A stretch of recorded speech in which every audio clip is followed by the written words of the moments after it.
My mother told me there'd be days like this. Technical difficulties galore. I had them yesterday. Now y'all have them today. One word. Scuff. Let's go. I can't do it. We'll do it live. Do it live! I'll write it and we'll do it live! Mister, will you please wake up, wake up, wake up, wake up, wake up?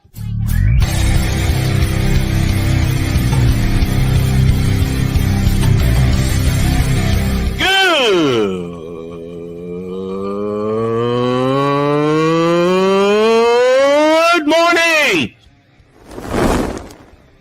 Snowman here to all you Brock Purdy and San Francisco 49er haters. Shut up!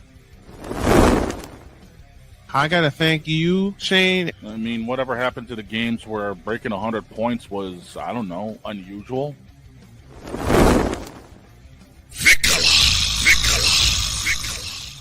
There was one word to sum up the All-Star weekend. Trays. Cause we take this job so serious. Splash Brothers, yes. Ray Allen, replace him with Steve Kerr. Reggie Miller, yeah.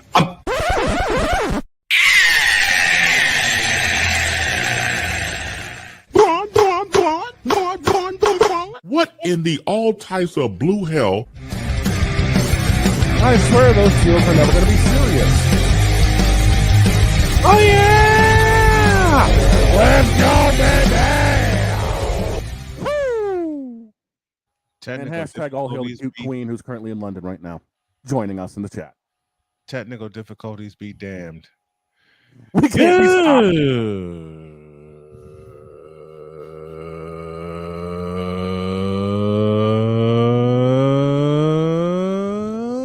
Good morning, and welcome to the Twisted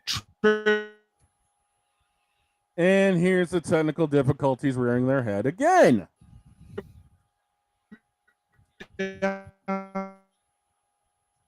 Oh my God. Are you kidding me? No. You just went completely robotic and froze, dude. Is it going to be that type of day today? Yes. Apparently StreamYard has... Okay, you're back now, but apparently StreamYard has not had our first hour sponsor, which happens to be Invader Coffee, fuel for the fearless. It seems like it has had a Snickers bar. It's not StreamYard when it's hungry. Great. Well, neither is Andy Reid, because apparently he's coaching the chefs.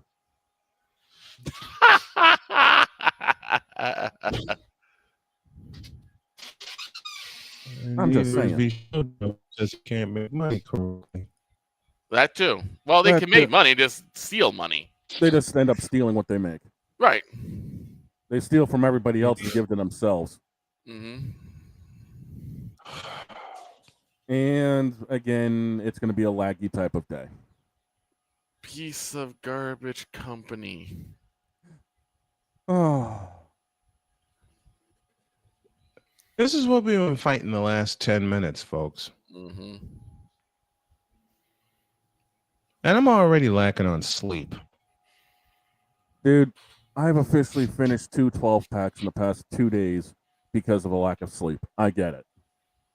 Why aren't you two going to sleep? One, it was still friggin' 90 degrees in here when it gets up to about 100. And I'm talking at night, it still roasts in here with my air conditioner going. Oh, crap.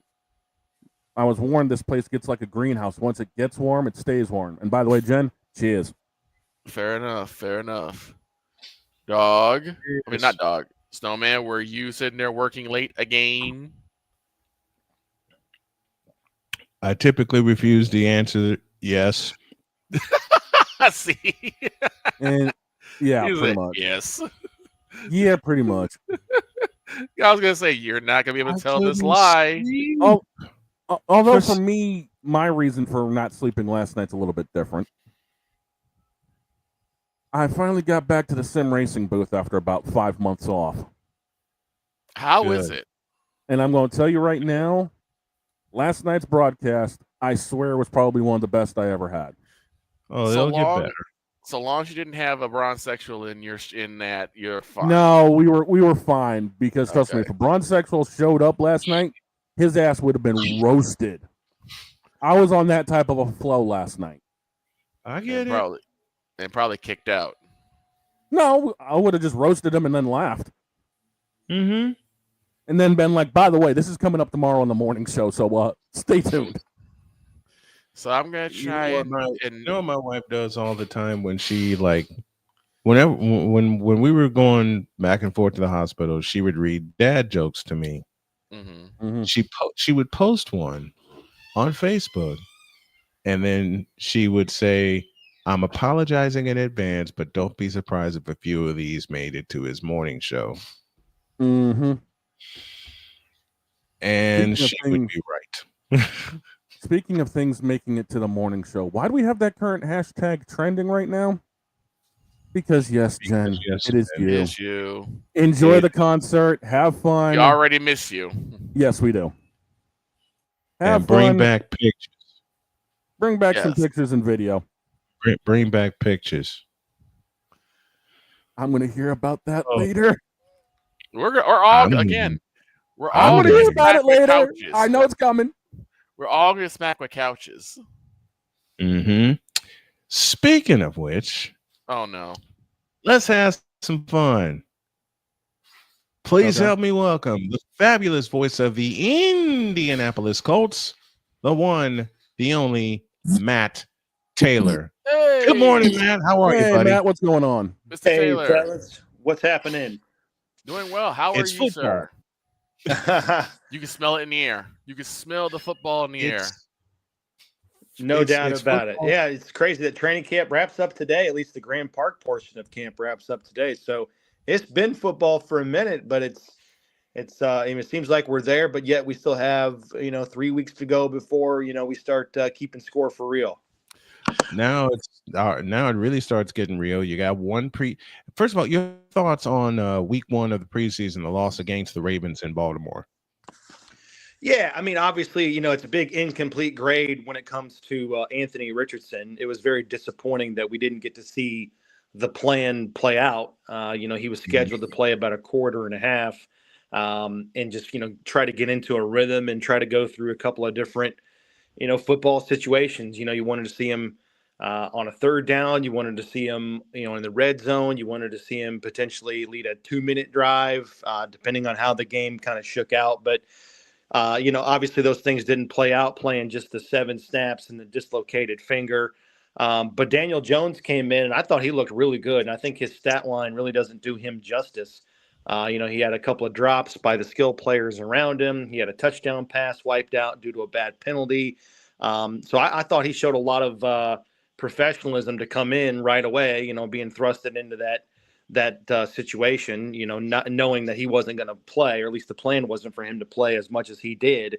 I think it was 6+ series, but I thought he looked good. And this is a quarterback competition that's, still ongoing, and it wages on. And then defensively, the starters didn't play, and the Ravens just ran the heck out of the ball. So I don't know if there's too much you can glean defensively from what you saw. I think the only thing that you can really take away from that side of the ball is just individuals instead of collective, effort. I thought, you had some of the young cornerbacks, members in the secondary play well, and depth is being tested there big time right now with some injuries to, Justin Wally's lost for the season. You've got those nagging hamstrings to Juju Brents and Jalen Jones, but I thought, Jonathan Edwards and Alex Johnson, who could be in the mix to make the team and have a role, I thought those two guys competed and played well. So, yeah, I don't know. It's just, I hate to say it's kind of a cop-out answer, but it's just a big-time, incomplete, because starters didn't play on defense. Anthony Richardson didn't really play on offense, and you didn't have too many other starters on offense. So, I don't know. I think there's a lot of value to what you saw, but, in terms of the meat and the potatoes of, big time revelations, there just weren't many, to be honest with you, in Baltimore. Do you think that Daniel Jones found his home in Indianapolis? Who's that again? I'm sorry. Do you think Daniel Jones finally found his home in Indianapolis? Because he had such a disastrous couple seasons in New York with the Giants. Do you think he's finally found his home here in Indy? Well, we're going to find out. I mean, listen, the Colts, they've been very transparent this entire offseason about this quarterback competition. And I think it's twofold. I think Anthony Richardson's lack of availability, and I think his production or lack thereof on the field when he has played so far in his first 2 years in the NFL, those two things have forced the Colts' hand. And they are bringing in competition in the form of Daniel Jones to push Anthony Richardson, but also knowing that they have to have an insurance policy because the guy's only played in 15 games so far in his first 2 years in the NFL. And it's, quite frankly, it's time to go. This is a roster that was good enough to make the playoffs last year. And I don't want to boil it down to one thing, right? Because it's not just one thing, and it's not about just one guy. But, this is very much my opinion, but I think if they had more consistent quarterback play last year, I thought that was a playoff team. That's a good enough roster to make the playoffs. And that's why you see, with the lack of consistency at the quarterback position the last couple of years, that's why you see the Colts still not bottoming out. They don't go 4-12, they don't go 3-14 because the roster around the quarterback is just too good. So imagine if they can get quarterback consistency from one of those guys this upcoming season. And that's my point. The Colts don't care who it is. They just need one of those two guys to give them a good shot to win. And I think both of them have a chip on their shoulder for different reasons. If Anthony Richardson ends up reaching or coming close to fulfilling his potential and becoming more consistent and becoming a more accurate quarterback, the Colts will take that. If Daniel Jones ends up being this year's version of Baker Mayfield or Sam Darnold, where he has career resurgence with a different team and a different coach and a different scheme, the Colts will take that too. They don't care. They need one of those guys to step up and give them a good chance to win every Sunday, because I think the roster around the quarterback does that for the Colts, gives them a good chance. But we all know it's the most important position in sports. Don't want to say it's about one guy, but we all know that that position means an awful lot in the NFL. Absolutely, it does. Matt Taylor, the voice of the Colts, joining us this morning. And you said something about Daniel Jones. I had a chance to look at the game last weekend, and that Daniel Jones that played the majority of the snaps, that Daniel Jones looked like the one I saw when he was at Duke. And to echo one of your points now, if this is his time, he needs to step up and take it. This Daniel Jones that I saw last Saturday looked good. And go ahead. I think the word you're looking for is comfortable. He looks more comfortable with that offense than he ever did in New York. Well, I agree with you guys. And, think about the biggest compliment that I can give Daniel Jones since he's been with the Colts, and it's only been since March, is that he doesn't look like a guy that's only been here since March. And that's hard. That's really hard to do when you're the new guy, and especially with how, this roster has become immune, if you will, to the new guy, because there's been so many quarterbacks coming in. It's been obviously very well chronicled about the number of quarterbacks the Colts have signed and started and played due to injury and since Andrew Luck's retirement. But I give him a lot of credit because the guys really enjoy Daniel Jones. And he comes in and he is just high degree of professionalism, masters the playbook, knows where to go with the football, doesn't put it in harm's way. And he's pushing the ball down the field, at least in practice, more than I thought we would see. It's not that just because we haven't seen him do it throughout the course of his career doesn't mean that he can't. And I think the Colts are stressing that out of him in this offense, within this playbook. Like chunk plays within this scheme are very important. And they're very important in the NFL. Tangent-wise, you look at the box score. Like if you don't see who wins games based on the score, if you just looked at the box score and you said who won the game, well, the two biggest determinants, in my opinion, are turnovers, who wins the turnover battle, and then which team has more big plays. Oftentimes, is the winner of the game. So they need that out of whichever quarterback wins this job. But, nothing against Daniel Jones in New York and the skill players around him and the weapons that he had at his disposal there. But they got way more here with the Colts, way more. He never had, 3 receivers over 800 yards. He never had a Tyler Warren. He had Saquon Barkley, but he also has Jonathan Taylor as well, right? So I'm just if he ends up winning this job, I'm confident that the Colts are going to be in every game with him because of the way that he plays, his professionalism. He does have NFL Sunday level accuracy, right? He's a career 65% completion percentage guy. Twice in his career, he's over 67%. I mean, you can win with those numbers. Absolutely, you can win with those numbers, especially with a new defensive scheme. Hopefully that's going to be better on the other side of the ball to keep the Colts in games. So, yeah, I mean, if you told me right now, if you gave me a crystal ball and you said, hey, fast forward 3 weeks, who's going to be the starter for the Colts week 1, and you told me it was Daniel Jones, I wouldn't be surprised at all. I really wouldn't. And I wouldn't be surprised if it's Anthony Richardson either because the competition's been that neck and neck. So I think it goes without saying that today, a joint practice with the Packers and 2 more preseason games, I mean, those are huge. Those are absolutely enormous, and that's going to be the biggest storyline within this team for the next 3 weeks is how do these marquee events help determine who's going to play quarterback week 1 in that huge game right out of the gate against the Dolphins. You mentioned the Packers. That's your next preseason opponent. That's the only home preseason game at Lucas Oil Stadium. You get a chance to look at another young quarterback in Jordan Love. What's it going to mean for the Colts defense to get a look at guys like Jordan Love and taking something personal, speed the car down to week 16? You see Brock Purdy and young quarterbacks like that throughout the course of the season. How big is that Colts defense going to be to adjust to quarterbacks like that? Well, unfortunately, Jordan Love's not going to play. He's got a thumb injury. He got banged up in their first preseason game against the Jets. And so he had a surgery this week, so he's not going to play. But they think he's going to be ready to go for as early as next week or, definitely week 1 for them. So they won't see him. But they did get to see Lamar Jackson in practice last week for the Ravens, so that was beneficial.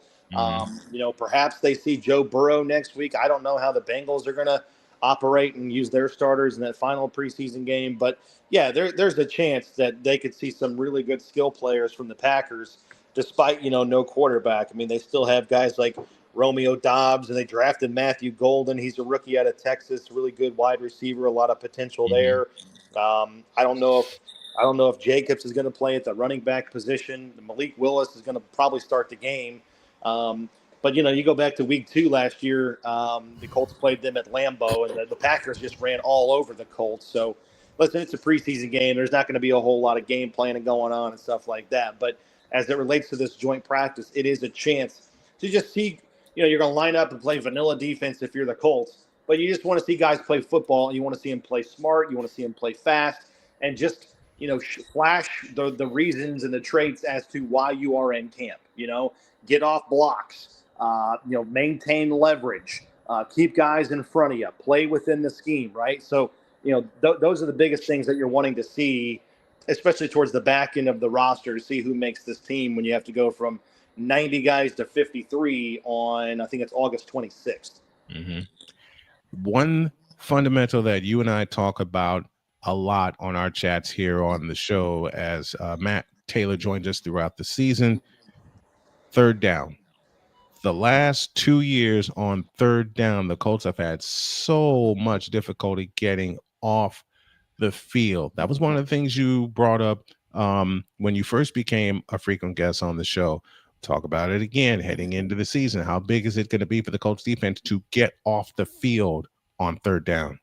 Yeah, it's funny. I had this debate with some guys, and we were just kind of kicking around, killing some time, and we said, would you rather be, if you had a choice, your favorite team's defense for the entire season, would you rather be top 5 in takeaways, or would you rather be top 5 in third down defense? And you only got to pick one, right? So you couldn't have one without the other, but you could only pick one.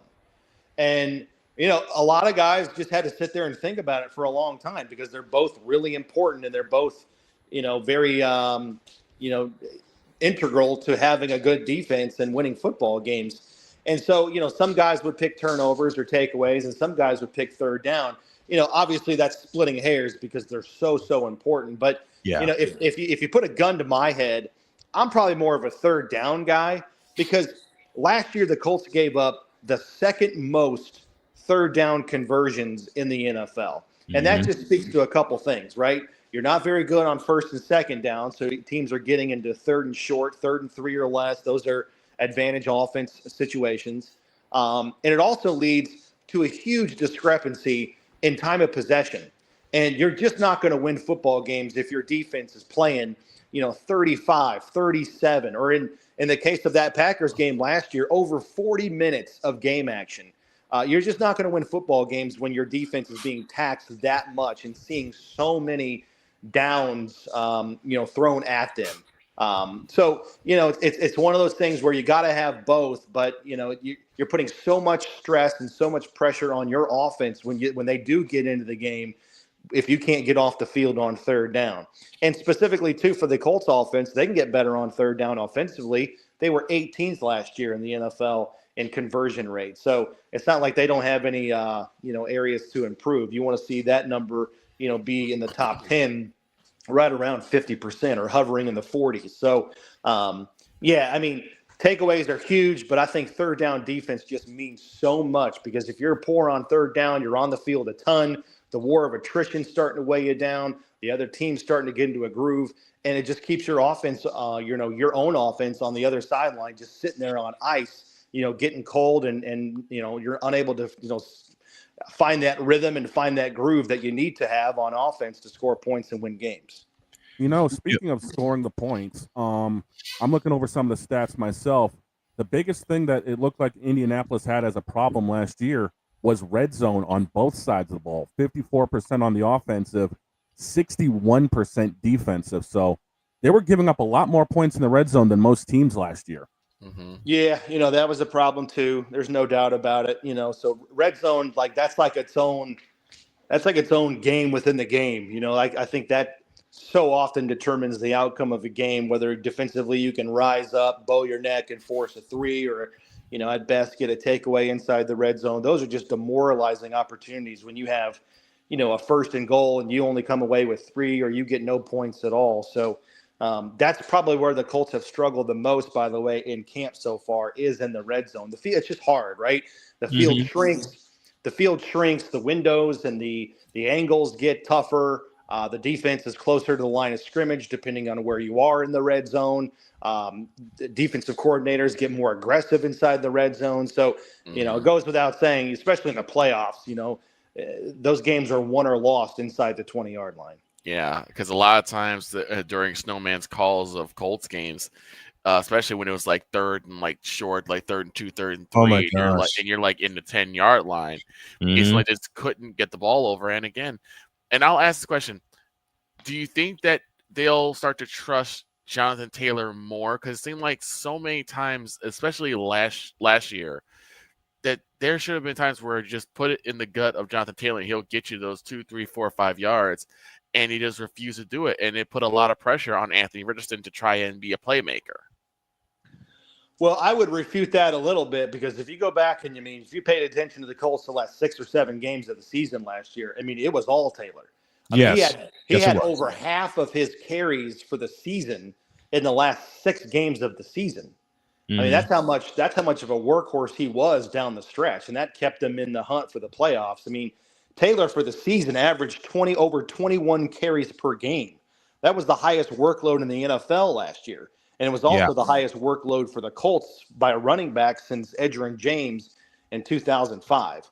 So I would actually, I would want to see that workload be scaled back a little bit because not that I don't think Jonathan Taylor's good enough to, ride him for a win where you win a game, 17-13. I think every game has its own formula to win. So I'm not downplaying that. But what I am saying is that the reality is so far in Jonathan Taylor's career, he's rushed for over 1,400 yards for a season twice and the Colts haven't made the playoffs in either of those seasons. Yeah. So you've got to have the passing game. You've got to balance out Jonathan Taylor with a more consistent passing game. It's the intermediate part of the field. It's, those 10 to 15 to 20-yard gains between the numbers where the Colts have consistently struggled the last couple of years. Anthony Richardson last year, 47.7 completion percentage.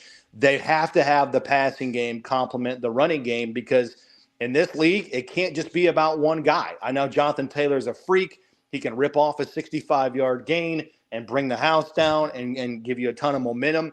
But you have to have the passing game. And if the Colts don't have it, I don't see them making the playoffs this year, because, again, the proof's in the pudding. Taylor can be an absolute animal, but that's just not good enough in this modern day of NFL. It's hard to go. My point is, it's hard to go on a 10 to 12 play drive featuring Jonathan Taylor and score touchdowns. You've got to have those chunk plays like we talked about. The NFL is all about scoring and scoring quickly and efficiently, and you have to have those big plays to help you mitigate offensive drives and keep the other team, honest at the line of scrimmage, spread out within the box, and you can get those one-on-one matchups on the outside if, you have a threat of the passing game to help Jonathan Taylor lighten the box in the running game, if that makes sense. So a lot of cases, we have to run to set up the pass. I think the Colts have to pass to set up the run to help Jonathan Taylor. He'll be joining us all throughout the season. You can hear him on the Colts Radio Network all throughout the year. One of my best friends in broadcasting and in life, the voice of the Indianapolis Colts, the one and only Matt Taylor, joining us here on this Thursday edition of Snowman in the Morning. Matt, love you, buddy. Love your insight so much. Looking forward to your calls this year. Looking forward to covering the Colts this year. You got it, guys. I appreciate you. I look forward to it, too. All right. Thank you, Matt. Appreciate it. So, Snowman, who do you think is going to be one of those top-tier weapons that either Daniel Jones or Anthony Richardson are going to have to, rely on in order to really get those 10, 15-yard strikes? I will give you two of them. One is going to be Mo Alley Cox. Okay. Because traditionally the Colts love to go to the tight end for a big catch. Dallas Clark, hello. Right. And you guys just drafted a tight end too, right? Yep, out of Penn State. So they got to use their tight ends in the intermediate. The other player I will give you that can also be a deep weapon is going to be Alec Pierce. Okay. You've heard me call his name a few times. Yep. He can be the intermediate and the deep weapon as well. But by the way, the tight end you're thinking about of Penn State is Tyler Warren. Tyler Warren. Okay. Yeah, Dallas Clark 2.0. We called him when we drafted him. Mm-hmm. So Warren's going to be huge. Mo Alley Cox is going to be very significant. In fact, I wouldn't be surprised if Warren gets the bulk of the big catches, the intermediate catches that we had just talked about, and you see Mo Alley Cox more on the goal line. Because with the frequent use of Mo Alley Cox as their tight end to get down the field, right, they got to have an extra set of hands to complete the drive. I'll put it like this. One of my favorite plays in Madden is called the play action scissors, where I know what you're talking about. Yep, I've run that a few times. Where you have your wide receiver 1 and your tight end on the right side cross each other. I think that's a play that Mo Alley Cox will make bank with. Yeah, I think so. If they use the two tight ends, Warren and Mo Alley Cox, you got Michael Pittman. I'll tell you another wild card, Victor. Since we're talking Colts this morning, we'll stay with them. I'll tell you another wild card that will benefit the Colts. His name is Josh Downs. He wears number 1. Okay. Josh Downs primarily is a slot receiver, but he can make the intermediate catches as well. I've seen him do it all year. Also, we had a second round. I'm looking at the roster here. Second round pick, A.D. Mitchell out of Texas is going to get some more time. But the thing I fear with A.D. Mitchell, he's got to hold on to the ball. There have been so many third down conversions to come his way, to come Josh Downs' way, and they haven't been able to reel in the pass. So it's drops. Okay. Some of that is drops. Some of that the wrong pattern is run. Well, when you say can't hold on to the ball, I was wondering if he was like, fumbling. That's why I was like, yeah, he was. A lot of times they would juggle. They would juggle the pass. A lot of times they would juggle the pass, and of course their main guy, Michael Pittman Jr.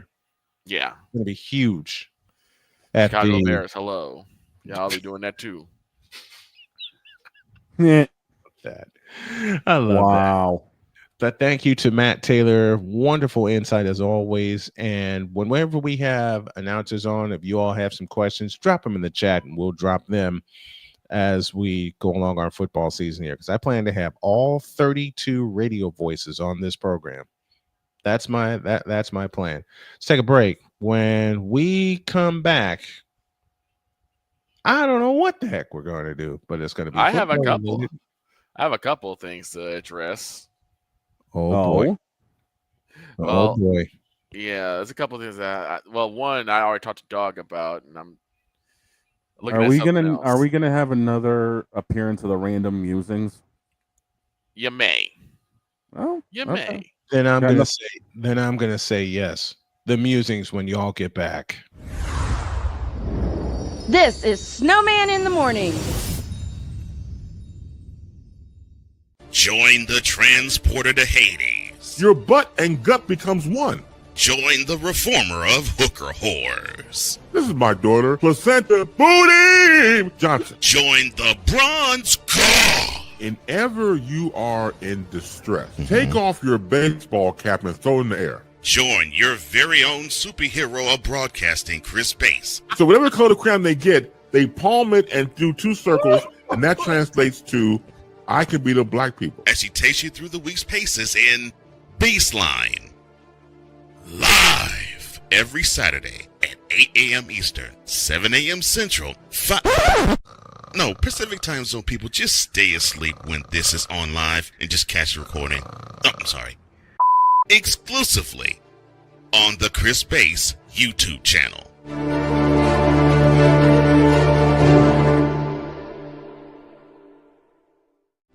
Are you ready to upgrade your coffee game?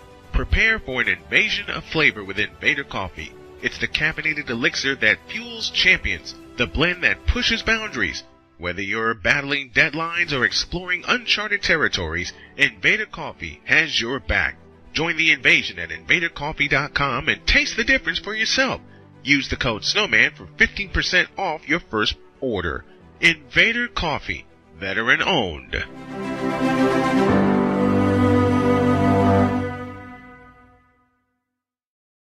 Sports bettors, listen up. Your favorite sportsbook, BetUS.com, is back and in our 30th year of action. With live in-game betting, incredible odds with daily odds boosters, props and parlays, fast payouts, and exceptional one-to-one customer service, we got it all. And when you sign up today and use the code SNOWMAN, you will get a 125% deposit match on your deposit. Log on to betus.com or call 800-792-3887. That's 800-79-BET-US. BetUS.com, where the game begins.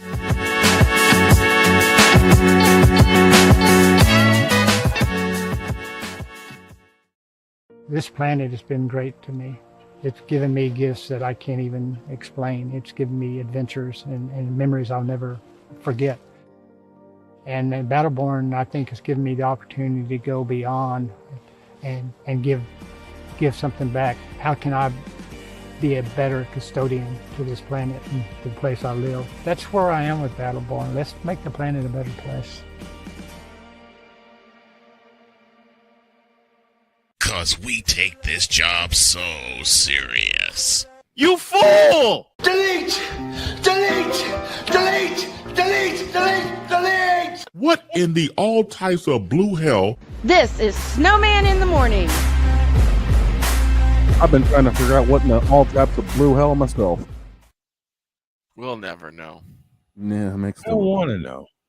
I just don't want to know. 46 after the hour. We got a great guest for Mike to Mike coming up at the top of the next hour. But for now, yeah, surprise. Sound like a surprise. All right. Surprise. Here we go. He's back. And so are the random musings of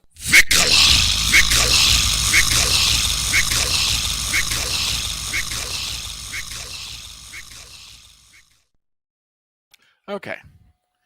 So, just check the NFL valuations of NFL teams.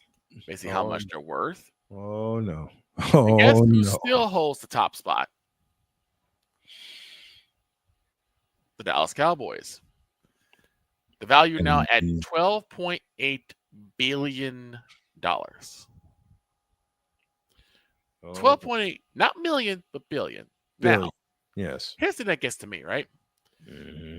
I have people come at me and like maybe they don't have the money. They already signed a massive deal for Dak. They signed a massive deal for CeeDee Lamb.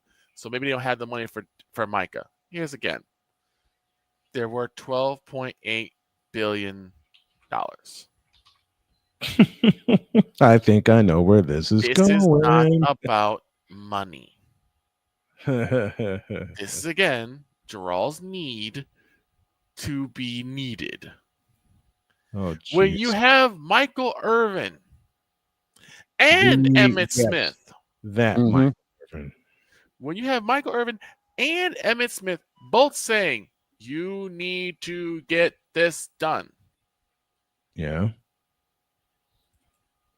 Two of your legendary status players, two of your legends, Hall of Famers who got you 3 rings at the very least. Yep. Why are you still dragging your feet? And then I heard something that scared me. Oh, It no. literally sent a chill down my spine. And that is? You know where Micah Parsons was originally from? Pennsylvania. He played at Penn State. Imagine the chill that went down my spine. Mm-hmm. Think about the possibility of Micah Parsons wearing that Kelly green of the Philadelphia Eagles. Oh, boy. Talk about a monopoly. Micah Parsons going home. You're talking about a monopoly. You're talking about basically the steel curtain the Philadelphia Eagles now setting over the NFC East. Being the next unbeatable team. And Jarrell is doing this over a pride thing. This is all a pride, an ego thing. If I find out. Oh, no. Here we go with the dad threats. I love it. If I find out that Micah ends up going to Philly, I will quit the season. I had a backup question, but I'll leave it alone. I will quit the season. I will not call I will start calling Bears games. Now that's frightening. That's just wrong. And that's all I'll do. I'll call Bears games. I'll call Ravens games. I'll even call some Bengals games. Bengals. Speaking of which, something else that and I want to get the guys in on this. So Dan Orlovsky, if you guys know who that is, I know. Released his top 10 list for QBs, particularly about their mechanics, QB traits mechanics. At number 10, from 10 to 6. I'm shutting up. Justin Herbert at 10. Mm-hmm. Jared Goff at 9. All right. At 8, Dak Prescott. At 7, time. Run that by me again. At 10, Justin Herbert. At 9, Jared Goff. Dig it. At 8, Dak Prescott. If you think that's bad, at number 7, and you're going to hate me for this, Snowman, Geno Smith. Oh, hell no! No. At 6. No. At 6, CJ Stroud. He's getting better. At 5, Josh Allen. Makes At sense. 4, Yeah, makes sense. Lamar Jackson. No. I question that. At 3, Matthew Stafford. What? At 2, Jaden Daniels. What? And at number 1, Joe Burrow. What?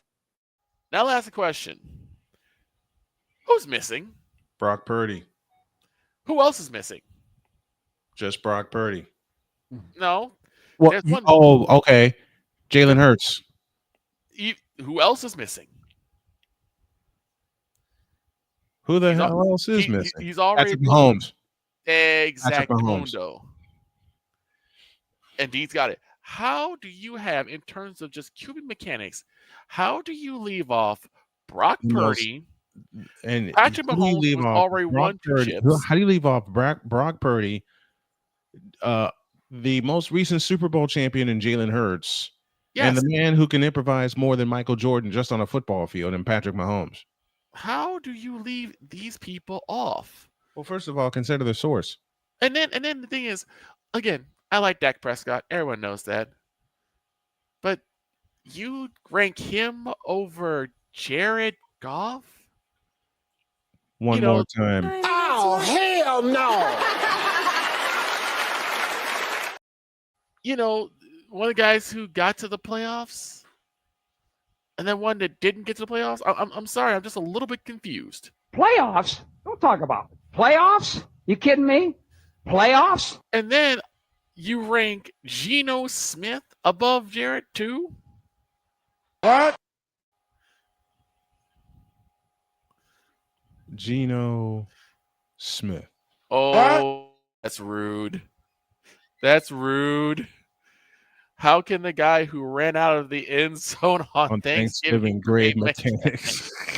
I can't wait to have Deets on, because maybe he sees he'll what be I on don't. tomorrow. While we get our mechanics together, Deets will be on tomorrow, and it may be a full Hollywood Squares episode tomorrow. Go on, Victor. But again, it's just I like Joe Burrow. I'm gonna just be 100 with you. I really like. What is Orlovsky rank? What are these rankings again? This is on just QB traits on terms of mechanics. Look, Dan Orlovsky ran out of the end zone when Jared Allen was coming to plant his ass in the dirt. Right. Let me say that again, and you're wrong, Damian Hernandez. Oh, no, not again. Yes, again. He's going to troll. I'm going to troll back. I'll just say it out loud. Use a troll. Troll! Matter of fact, give me this button. Do it. Hey, Damian. Use a troll. Troll! Use a troll. Troll! Use a troll. I said that use a troll. Troll, shut up. Are you kidding me? Stop No, I'm not kidding you, Paul Allen. Now go see your therapist. Hey, Damien, do me a favor. Stop the cap. Victor, go on, please, before I take this on a tangent I shouldn't. Well, and even D says, "Oh, and by the way, I intercepted Orlovsky twice in high school." That's crazy. But again, it goes to. It's not just Orlovsky, right? I could just go on a tangent about Orlovsky, but it just shows that ESPN hires the stupidest people to grade the most important. Yes. Let me say that. Let me say that again. Start the sentence again, Victor. ESPN hires the most stupid people ever to grade the most important position. Yes. Like small forward, perhaps. Oh no. I'll leave it there. Yes, please leave it there. I was about to say, I think we all know ESPN's mentality for whoever they sign. You big dummy. You big dummy. You big dummy. You big cold-blooded dummy. You big dummy. See what you did? Oh, no, you big dummy. Look. One quick tangent. I found out something wild, Victor. Okay. Guess who is the Houston Rockets color analyst? Who? Does the name Ryan Hollins mean anything to you? And who is he calling for? Houston Rockets. Well, they're cursed. Mm-hmm. Pretty much. Okay. All right. There's my tangent. Go on, Victor. Ryan Moronic Hollins. Anyway. Okay, but it's just, again, when you talk about just like in terms of mechanics, right? You're leaving off, in my opinion, one of the brightest stars in the NFC West in Brock Purdy. Say what you want. The dude already made a Super Bowl trip. And was one quarter away from actually holding hosting a title. Yep. Hey, Damien, who's your team? I think I know the answer, but I need a reminder. Go on, Victor. You then have the guy who already had 2 chips back to back, has 3 total, and almost went for a 3-peat. Patrick Mahomes. And then you leave out the guy who stopped the 3-peat. Jalen Hurts. How are these 3 guys not on a top 10 list? Unless you're saying that their mechanics are not what got them their success. That's the only way I can think of. You can't say that. Unless you're saying that. Say that. Unless you're saying that their mechanics doesn't work. Because, look, Patrick Mahomes is Patrick Mahomes. He is known to own defenses. I'll say no more. I'll just look agree. At Buffalo. Mm-hmm. Look at Cincinnati. How is Purdy top 10 when he can't win a game without weapons around him like Debo, CMC, Ayuk, Kittle? He went to the NFC Championship and a Super Bowl and got dog walked. Well, he didn't get dog walked. He only lost in overtime. He lost a Super Bowl to Patrick Mahomes with 3 seconds left in overtime. That ain't exactly a dog walking. Who's your That's team? not a dog walking. Damien, who's your team and who's your quarterback? And ask yourself this question, Damien. And I think name a quarterback that has won with no weapons around him that can just take any dog water team and just win by himself. I can't name a quarterback. 2001 New England Patriots, Tom Brady. Yeah, but he had weapons around him too. But see, not a whole lot. I question that. I question that, and I mean this playfully, because that was Drew Bledsoe's team. Tom Brady just made it better. Yeah. And then Greg Beaker got robbed. It's that's a debate that will go on forever and ever. It's why I get so aggravated. It's why I get so aggravated when people talk about, oh, these people are just products of the system that they're in. Of course, every quarterback is a product of the system that they're in. That's why teams, owners need to put systems around their quarterbacks, around their players to make them successful. Gerald. Thank you. Okay, there's Damien's biggest issue. There's Damien.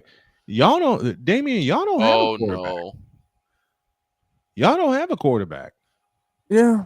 Okay. I'm sorry, Damien. I know you're dealing with the Midwest Committee of Bear Idiocy, who think that QB Zesty is going to become a 4,000 yard throwing quarterback. And he would be the first Bear quarterback to toss for 4,000 yards. QB Zesty getting 4,000 yards this year. Shut up, bitch.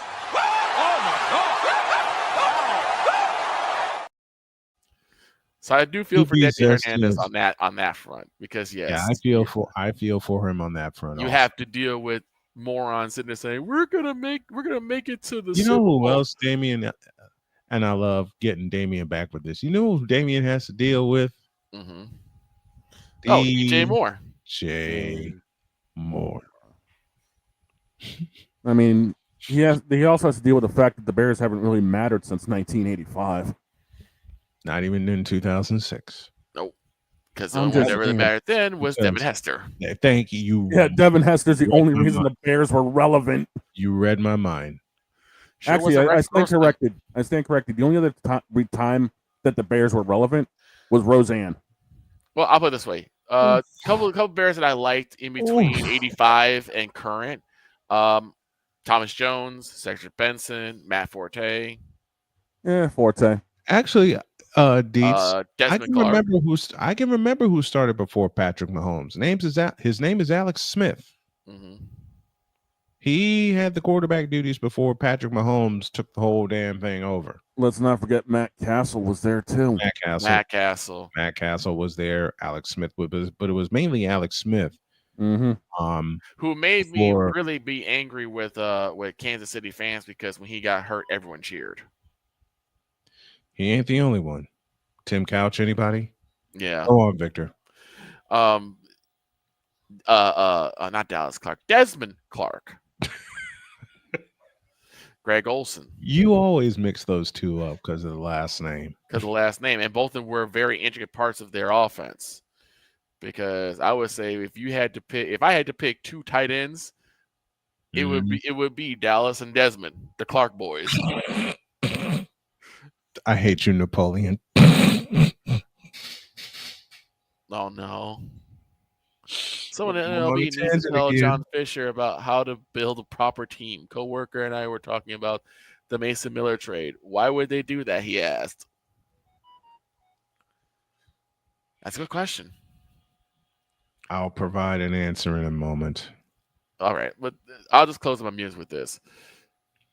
The Cowboys are going to end up pigeonholing us again because of pride, unless something else happens, unless they get their head collected behind and say, look, are we ready to win a Super Bowl right now? No. But we need at least tools to get us there, and Micah is one of them unless you have a replacement. Which they don't. Which we don't. What's my hate on DJ Moore? He's a 3 at best. And it's not hate. Heart and soul, my ass. They have better receivers in Carolina. They just elevated Steven DJ Smith, Moore. Anyone? They just elevated DJ Moore for some reason. I remember the DJ Moore. And Damian, I hate to burst the bubble. He ain't doing good in Chicago. Don't believe the hype. We'll see what he does this year, but it's all hype. You're gonna deal with Roma Dunze. You're gonna deal with a couple other guys. I'll make Roma Dunze. You know what? Let me piss this Bear fan off. Oh no! Don't you dare! I know what you do. You know what you do? You jettison DJ Moore. Okay. So where does he go? I thought you were gonna make him a fifth stringer again. He's not the league. No one takes a chance on him. So you want him to Canada? Yeah. I'm totally kidding. He goes up to Canada and flounders there too. Like Johnny Manziel. Oh. Oof. Oh. You give Roma Dunze you give Roma Dunze the captaincy at wide receiver. You make Roma Dunze WR1 and you jettison DJ Moore to the 6th string. Okay, so the concession stands. And yes, I'm laughing as I say that. So you send DJ Moore to the concession stands. Okay. Not even the concession stands want him. Oh. So who do you put WR2 then? Who cares? It's the Bears. Let them figure it out. But again, if you're going to make that decision, you have to you know who they had at 1 and 2? Who? And because of Caleb Williams, he left. WR1 was Keenan Allen. Well, when Caleb screwed it up. I wouldn't even say it was Caleb. I would say that was more because if you're gonna work under Matt Eberflus, you'd want to trade too. Caleb screwed it up by opening his big mouth. Well, he's QB Zesty. He can't help it. Well, Zesty. QB Zesty and Saucy. Yeah, we need to see it. Oh, bad joke. I'm not gonna say that. Anyway, I'm done with my musings. Because that whole TJ Moore going to the 6th string just did it for me. Did I get you? Yep. And no, Damien, you would not take DJ Moore over Ayuk or CD. Ayuk is better. Ayuk is better injured than DJ Moore. And whoever the Pats have, it's called Stephon Diggs. Ricky Pearsall, a 2nd-year player, is better than DJ Moore. You can take Antonio. No, you wouldn't. Who the hell is DJ Moore anyway? I was gonna say you can take Antonio Brown over DJ Moore. No, you wouldn't. Hell no. I wouldn't want to deal with that clown show. I wouldn't trust Antonio Brown. Scary Terry. I would take him. McLaurin. Yeah, I'll take McLaurin. Jahan Dotson. I'll take him. In fact, Terry McLaurin may be headed west. Agreed. but you ain't hear it from me. Agreed. Yes, I played the card. Pod agreed. Pod agreed. Yes, yes, indeed. All right. Those are the random musings of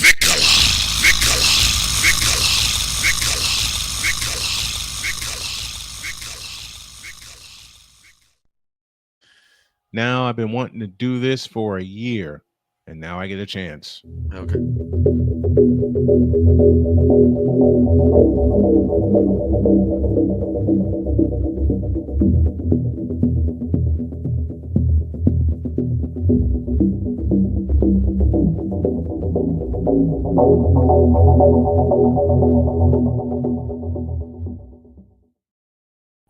Mike to Mike is back, powered by Fanatics. And let's welcome one of the ultimate fans behind the mic. We're going out to the West Coast. Please help me welcome Brian Fonseca. What's up, Fonzie?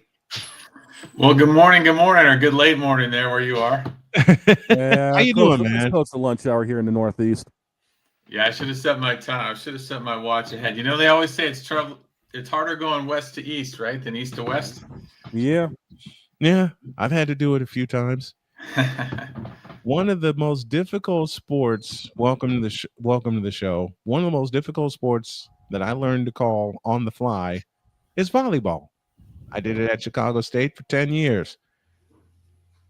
Tell the fans, if you would, take the fans through a volleyball match broadcast, because it's insane. And I started doing it the year they introduced rally scoring. It's insane. Well, it's definitely fast and a lot of fun. What I found in general is after years that the athletes and the coaches really appreciate the time. Mm-hmm. So they were great. They've been great about it. I've been fortunate to cover. So I had some big West matches last year, and I got to cover Hawaii, which was a real thrill actually to cover the Wahine Rainbow. So, but yeah, it's so fast. And the hardest thing I've noticed, at least from my vantage point, is you sit kind of low. So you're right at midcourt. Actually, I'm a little bit to the right, which is close to the visiting bench, which is a great seat, you would think. But now I'm also an old basketball coach, so keep that in mind. Basketball coach used to being up. You kind of have the whole floor in sight. You have the officials in sight. There's no bar. There's no net. You don't have people walking in front of you very often. You're walking in front of people. Yes. So that's what I noticed at first, that it's really hard. At first, I felt like I was just, it was just going so fast. And I found that it was really hard to watch. The net's in the way, the players, the officials kind of walk. Where is the official? You have one you have one up top, you have one at the net. So in basketball, you can kind of tell, or even football, right? Who makes the call? Where is it coming?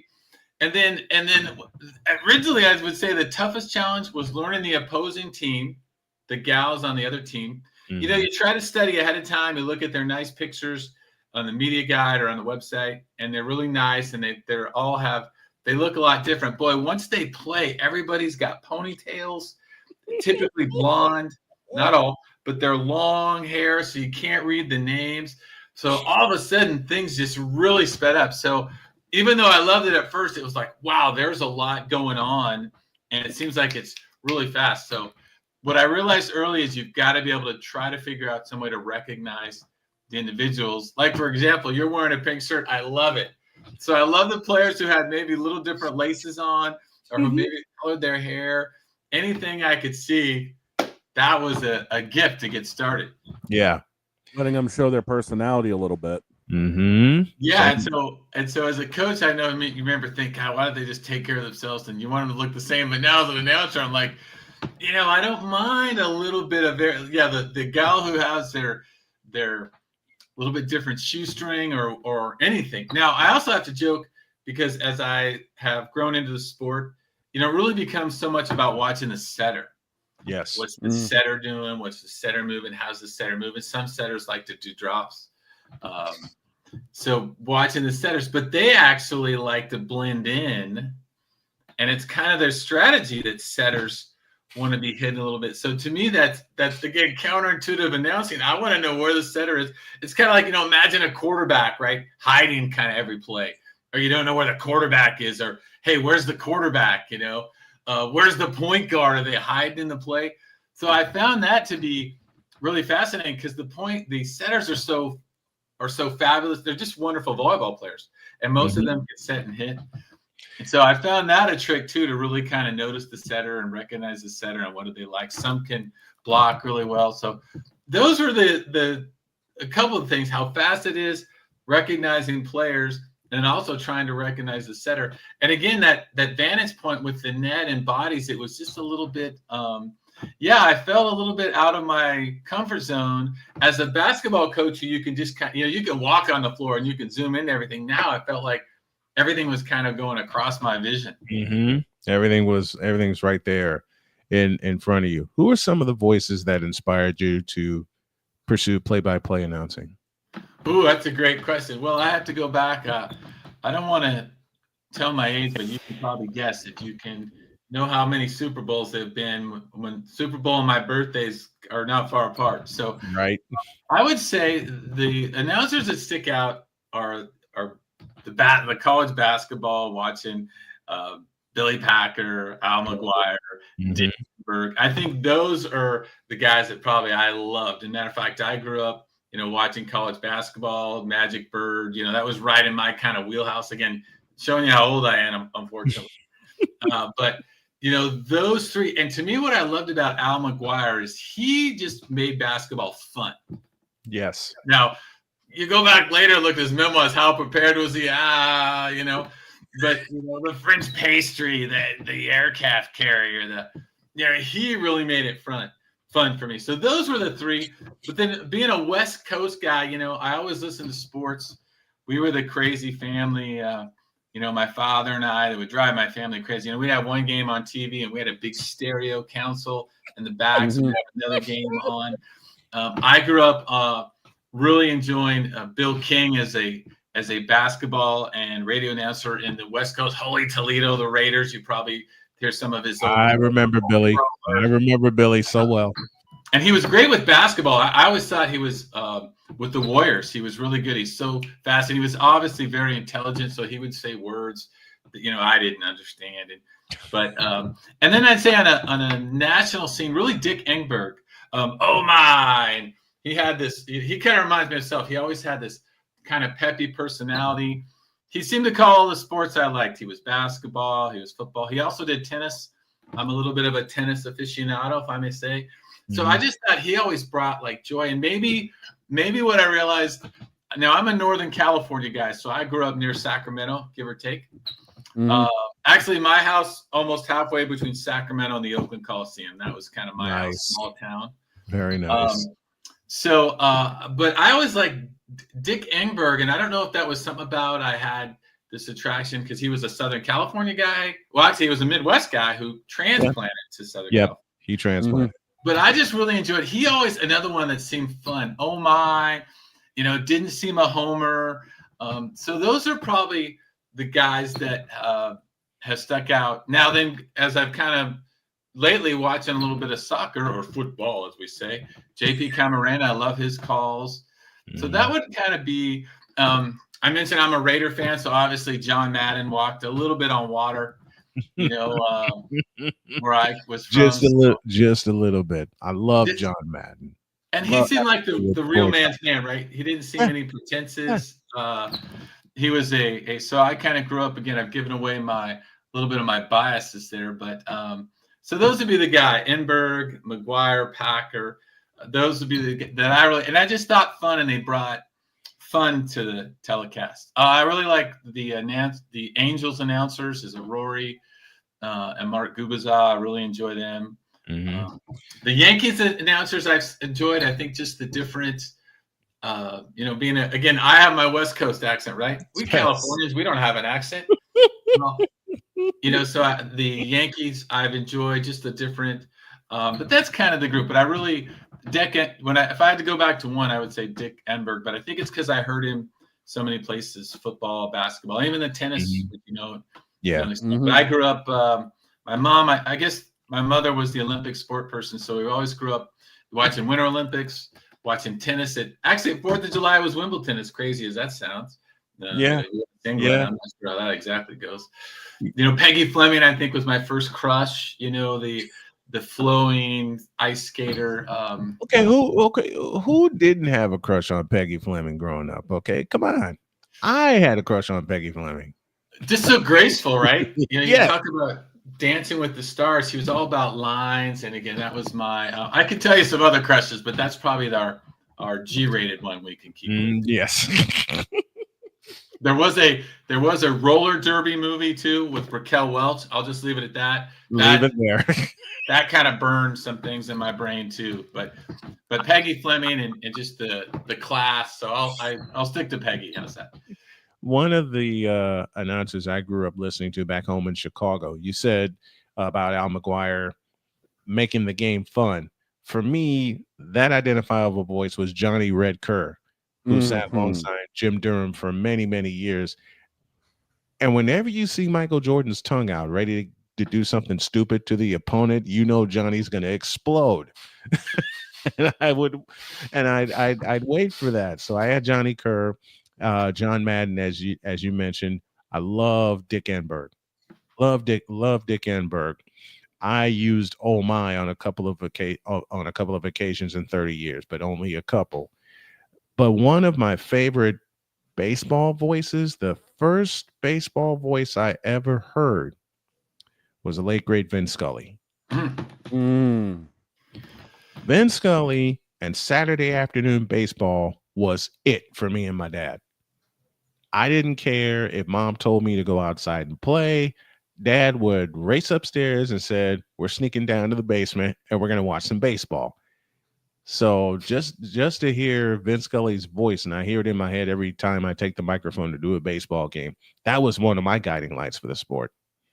He's so smooth. I think Venice is so smooth right now. Because I grew up a Northern California guy, I don't know if I had a little bit.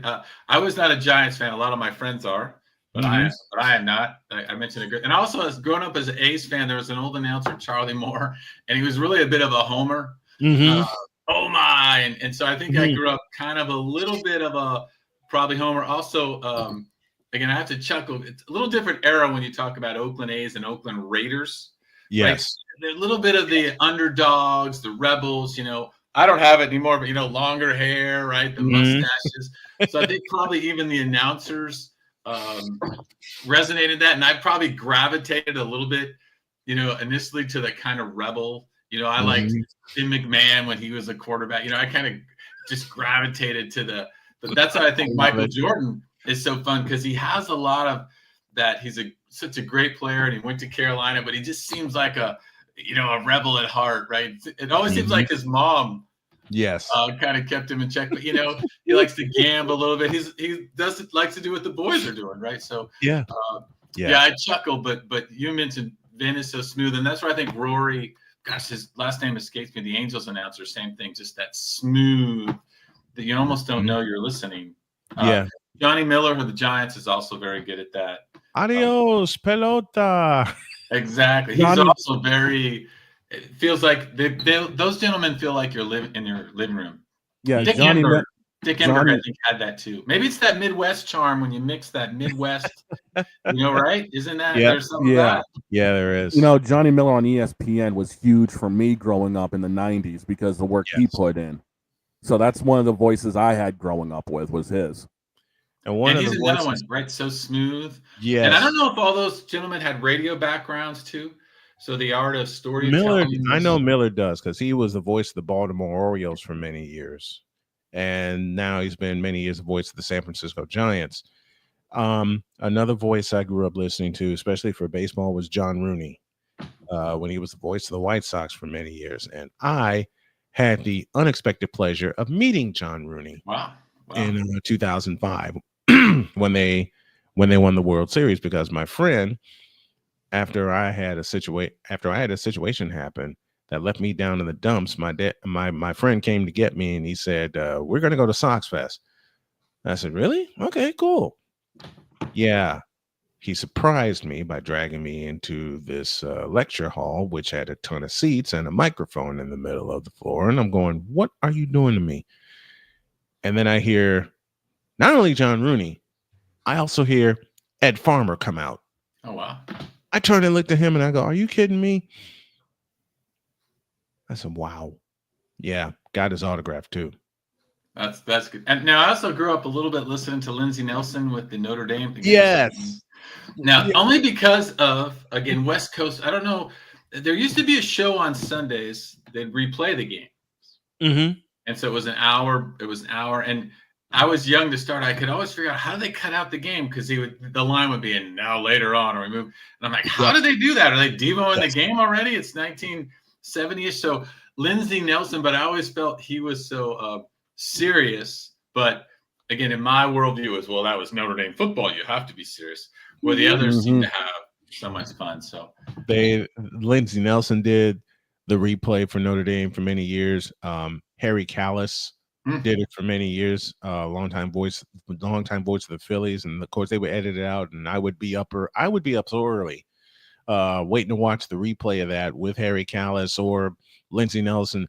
What I loved about Lindsey Nelson, and I know I'm dating myself with this, when Lindsey Nelson was at CBS, I loved his jackets.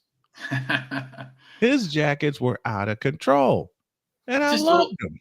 Old school. Absolutely old school. And what it looks like is almost right. Like there's a long time where announcers almost became there was a form, right, or everybody kind of looked the same, dressed the same, almost the same tone. But almost seems like now we've gone full cycle. Now personalities are coming back, right? Yep. Having a little personality, having a little. I don't know if you want to call it a shtick, but you look great, by the way. See, I love the pink. I'm in the purple. You look great. And so I think, that's all coming back. But I do remember that he seemed to be I always thought was the bar a little bit. So I'm giving my biases. Gosh, I don't like to think I'm a West Coast biased guy, but I guess I am. The more I was about to say, you guys talk about suits. The first name that really comes to mind for me, Craig Sager. Oh, Craig yeah. Sager. Yeah. Yes. How fun. Those were wild.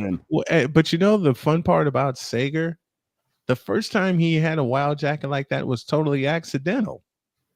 And it became a thing.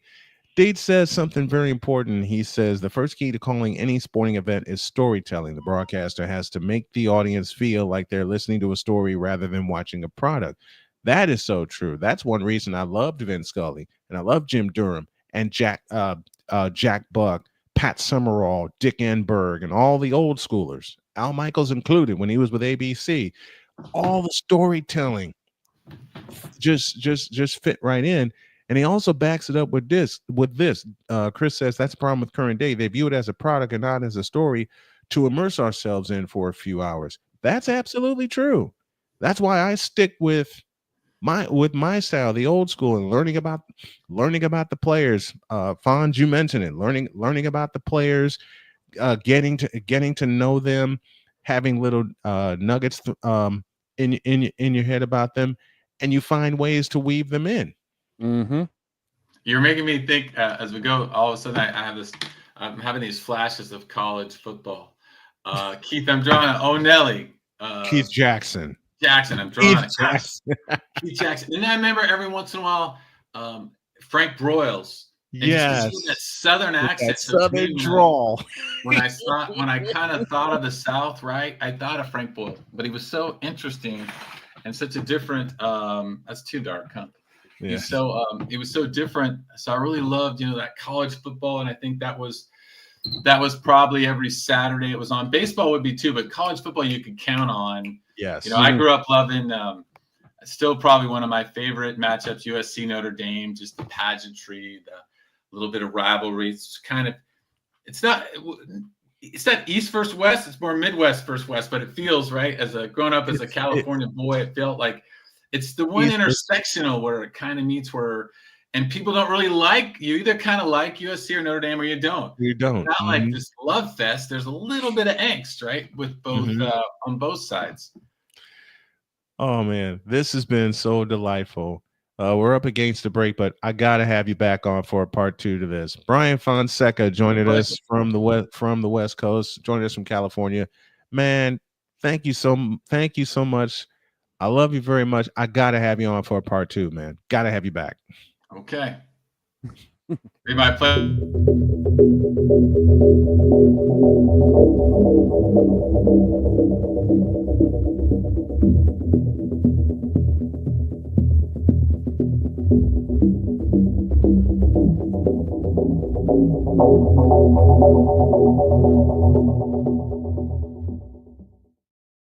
Talking about storytelling for announcers, with me in NASCAR, the two names that come to mind, Ken Squire and Mike Joy. Yes. Yes. Those are definitely two of the top on that one. We'll talk some more voices when y'all get back, because I got a few more that I love in different sports. We'll talk about them all. Post yours in the chat, and we'll talk about them too. Back after this. This is Snowman in the Morning. Hey everyone, I'm joined by my old friend, Mr. Ellis Williams, aka Mr. Biggs. You called me and you told me, you said, man, I got Car Shield and it worked. What made you get it? I have this old SUV and I know the manufacturer warranty is about to run out. I don't want to get stuck with expensive car repairs. Right. So I gave Car Shield a call. Coverage was very affordable and there was no long-term contract. A few months after that, transmission went on my car. I took it to my mechanic, they called Car Shield and saved my family on $2,400.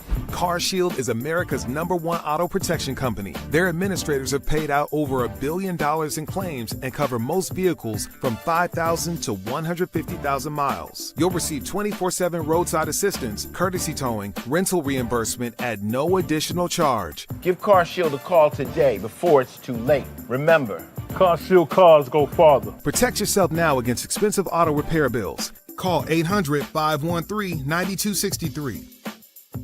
Whether it's news, the largest egg producer finds bird flu in chickens at a Texas plant, weather, devastating tornadoes rip through the heart of the United States, inspiration, a breast cancer survivor completed the journey of chemotherapy and now begins a future one of matrimony, or sports. Michael Jordan is shown on a photo with Diddy. LeBron James has a video extolling the virtues of a Diddy party. This has been yet another beating a dead horse presentation. We got you covered. BS3 Network, in association with Comey Media Incorporated, proudly present The Morning Shift with Cole Johnson. Live every weekday at 8 a.m. Eastern, 7 a.m. Central.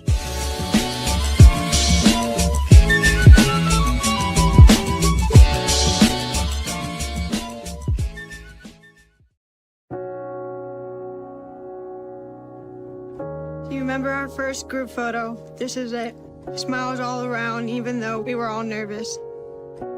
Who could have imagined that our first weekend together would soon turn into a lifetime of memories? You're an amazing young man. Your brothers and sisters really look up to you. They're a big brother. It's so cool to watch the adult that you've become, and you really have done as much for us as you think we've done for you. You know, it took 20 years, and I got my third child, who was 17 at the time. There's so many rewards in life. You coming into our home was one of the greatest rewards we could have ever had. I ain't never felt so much love before in my life.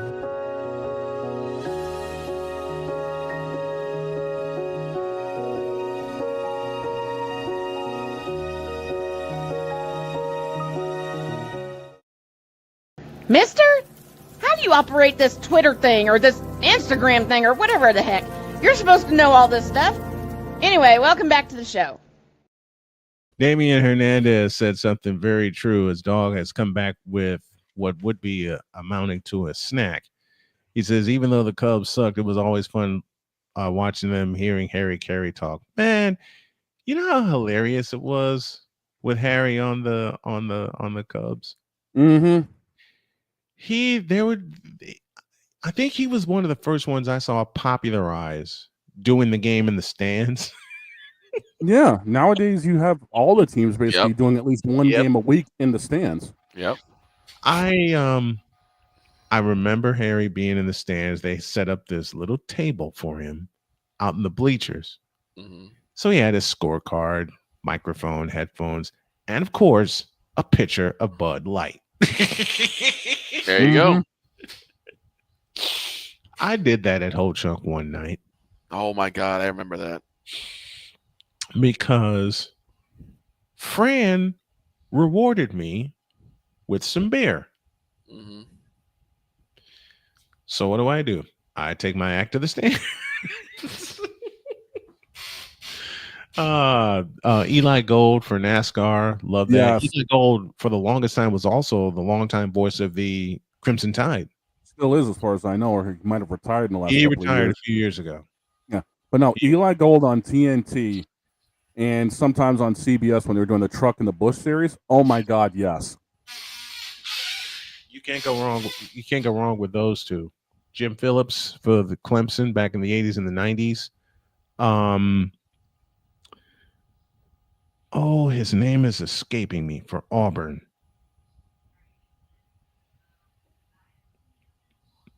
He was a play-by-play voice recently for Auburn. Tragically died. I can't recall his name. Give me a second.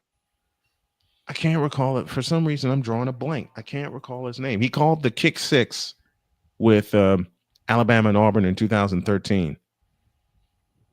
Rod Bramblett.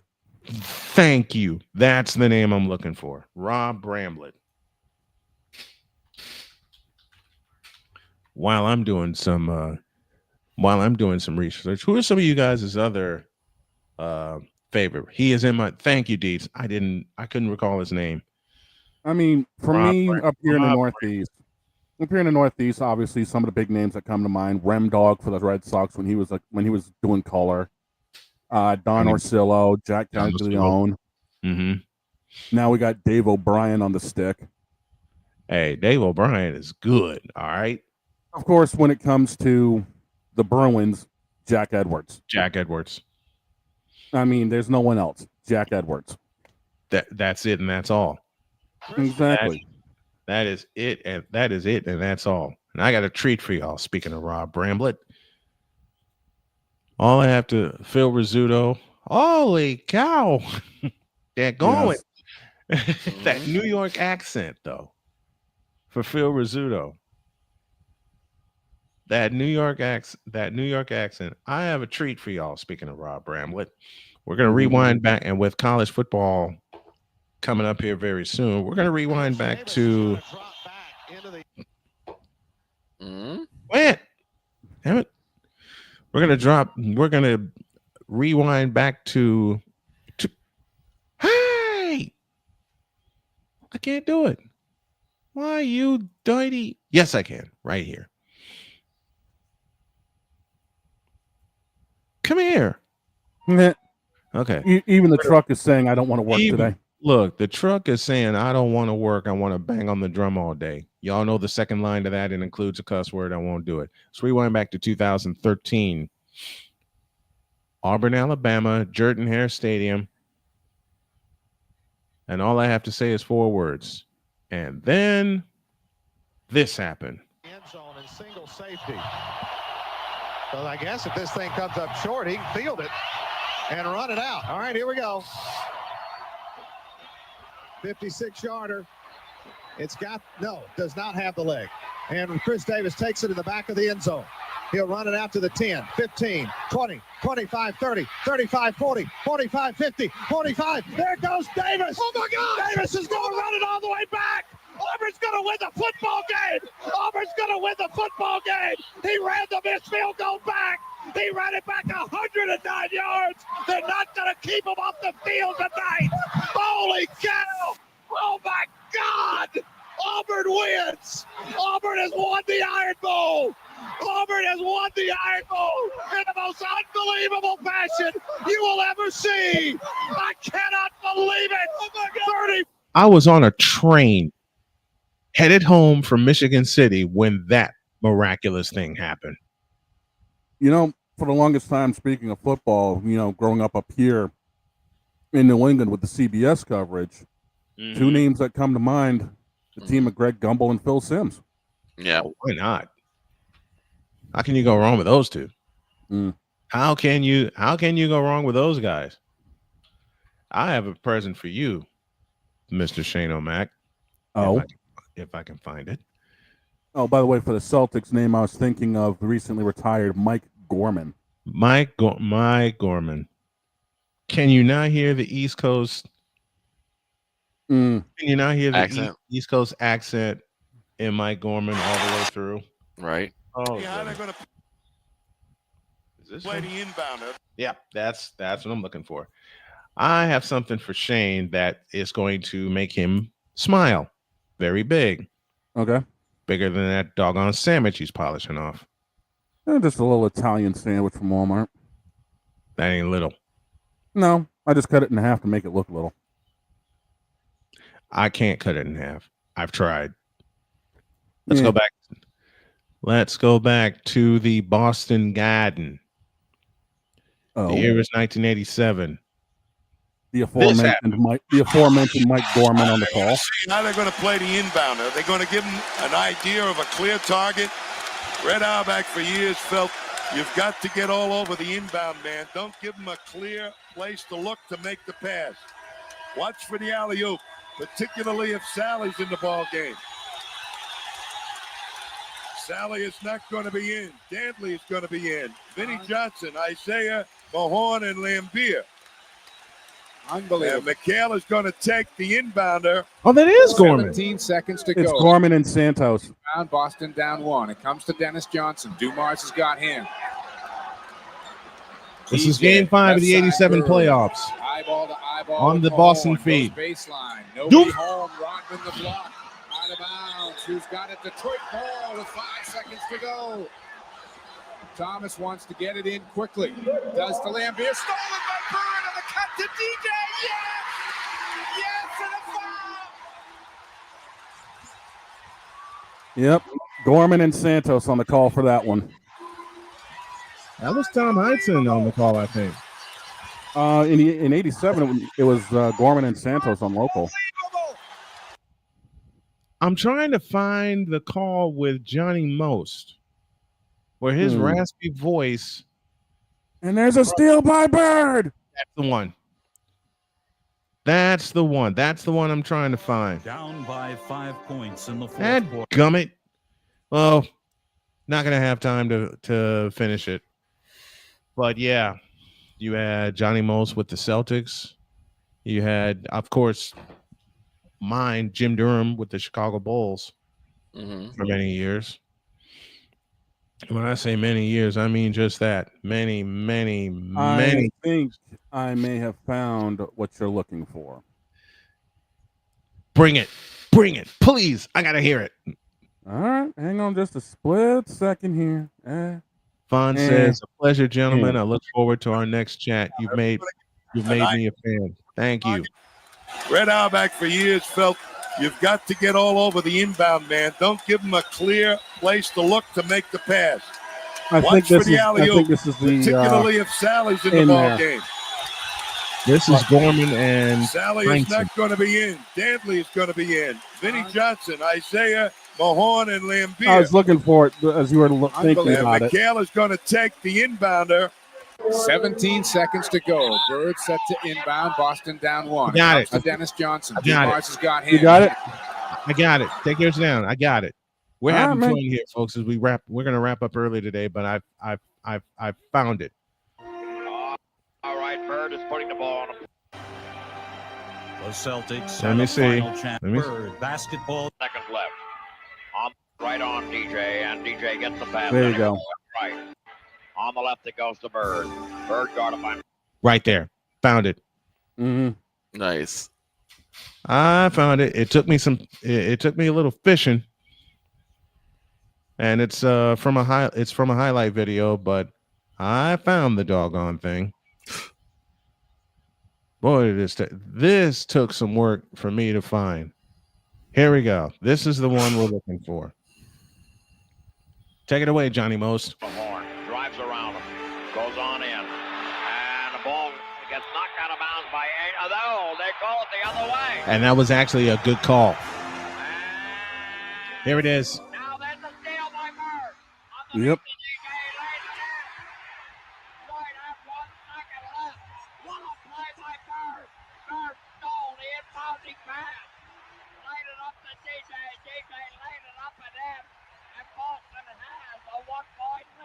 You know what made that play? You know what made that play so great? What was it? The fact that there were great defensive plays on both sides. Right. Because there was a great block by Mahorn, and then Isaiah Thomas batted it off of Sheesting. Mm-hmm. And that led to the miracle. Yeah, that led to the steal, and DJ just came off the side and just laid it up. Yeah. You can't go wrong with that. No. There were great defensive plays on both sides of the ball. That's but true. now I must show my Chicago bias. Of course.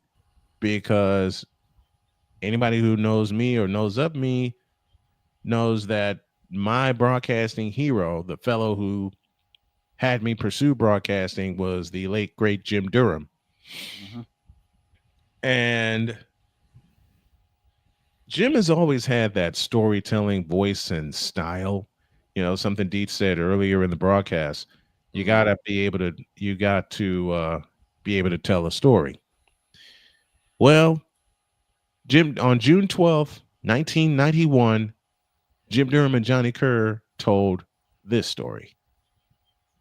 Michael Jordan against Smith, top of the circle. Jordan on the move.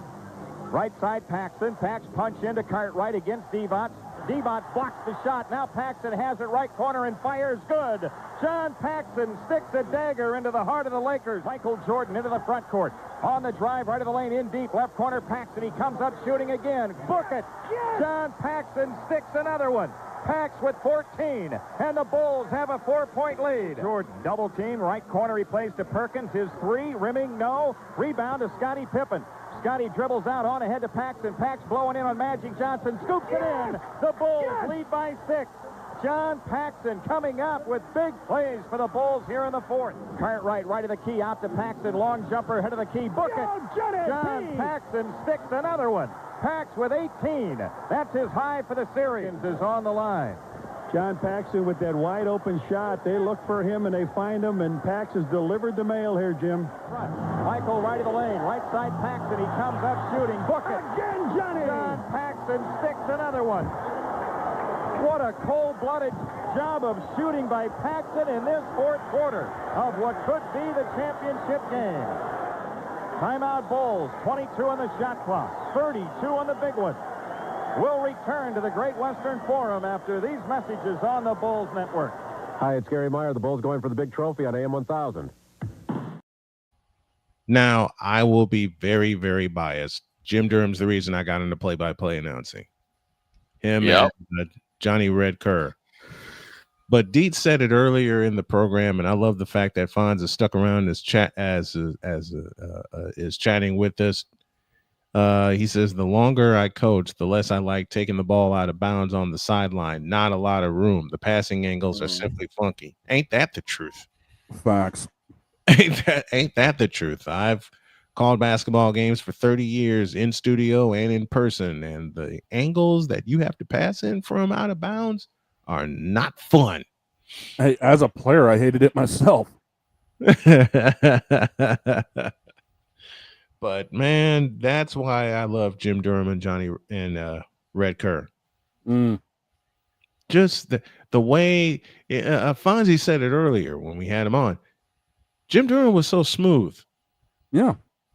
Johnny Kerr was the big redheaded kid that Jim Durham gave a microphone to, because Durham was doing the games by himself for a long time. Yeah, he was. And then magic happened when they got together. Magic happened when they got together. I'm out of room, and we're out of here.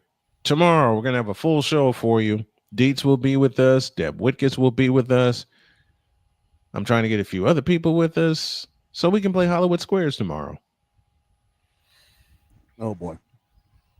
And you may as well not have a notebook. Oh, boy. So get rid of this. Got it. Let's get out of here. We need one of those as a prop for every Friday when we do picks. I got enough notebooks to do that. So don't worry about it. You got enough? Okay. Have a great day. God bless. And remember to make your next move your best move. And always remember, if your dreams don't scare you, they are just simply not big enough. Dream big, do bigger. We are, and we hope we all are too. Dreams do come true. We're an example of it. So long, everybody.